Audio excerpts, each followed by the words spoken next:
अनिश्चिततेच्या राजकारणाचा पुढचा रंग काय असेल, कसा असेल ते आपल्याला दिसेलच। मित्र हो, नमस्कार।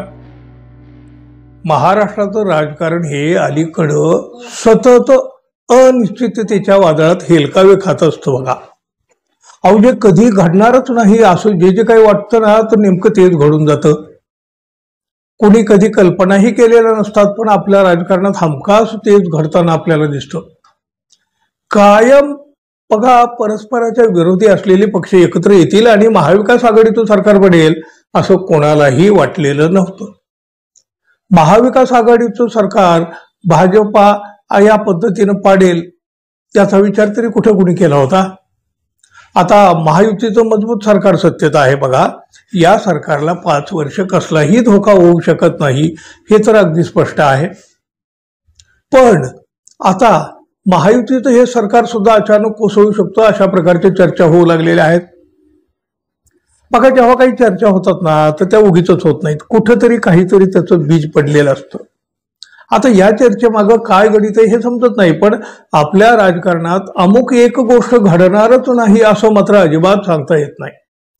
महाराष्ट्रातल्या राजकारणामध्ये काहीतरी घडतंय, काहीतरी बिघडतंय असं सगळं वातावरण असतानाच मुख्यमंत्री देवेंद्र फडणवीस दिल्लीला जाऊन आले, त्यानंतर एकनाथ शिंदे दिल्लीला गेले, परत आले आणि पुन्हा लगेच दिल्लीला गेले। उद्धव ठाकरे यांनीही दिल्ली गाठली, तिथं त्यांनी शरद पवार यांचीही भेट घेतली। कशासाठी आहे तो या सगळ्या घडामोडी, या सगळ्याचे हे दिल्ली दौरे, या हालचाली? नेमक्या या हालचालीचा अर्थ काय?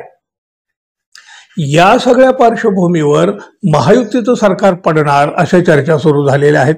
खरं तर अशी कुठलीही शक्यता वाटत नाही, पण अनिश्चिततेच्या आपल्या राजकारणामध्ये काहीही अशक्यही वाटत नाही। या सगळ्या हालचाली सुरू असतानाच उद्धव ठाकरे शिवसेनेचे नेते भास्कर जाधव यांनी तर एक मोठा दावा केला। त्या दाव्यामुळं काहीतरी उलथापालथ आता नक्कीच होणार असं वाटायला तरी लागलं।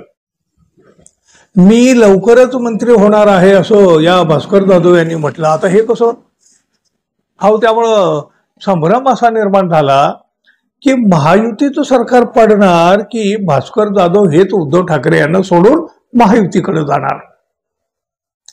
राज्यात लवकरच आपलं सरकार येणार आहे आणि मी मंत्री होणार आहे असं विधान भास्कर जाधव यांनी जाहीर मेळाव्यामध्ये आणि बघा अत्यंत आत्मविश्वासाने केलं।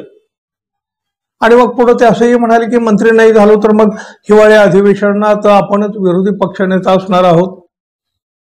भास्कर जाधव यांनी पुढचा मागचा कसलाही संदर्भ दिला नाही, पण राजकारणात मात्र याची मोठी चर्चा होऊ लागली। तो मग काय आपापल्या पद्धतीने त्याचा अर्थ काढू लागलाय। कोणीतरी म्हणजे महायुतीचं सरकार पडू शकतं यावर कोणाचा तरी विश्वास बसेल का हो सध्याच्या परिस्थितीमध्ये? महायुतीकडे मजबूत संख्याबळ आहे, विरोधक कमकुवत झालेला आहे। अशा परिस्थितीमध्ये वेगळी राजकीय समीकरणं जुळवली जाण्याचे तसा काही प्रश्नही येत नाही।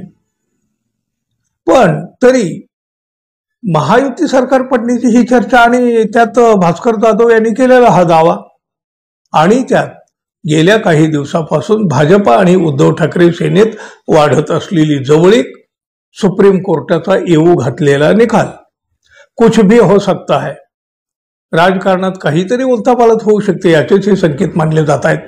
पाहूया अनिश्चिततेच्या राजकारणाचा पुढचा रंग काय असेल, कसा असेल ते आपल्याला दिसेलच। तोपर्यंत मित्रांनो, आपण अजून आपल्या चॅनलला सबस्क्राईब केलं नसेल तर कृपया सबस्क्राईब करावं ही अपेक्षा आहे। धन्यवाद, पुन्हा भेटू, तोपर्यंत नमस्कार।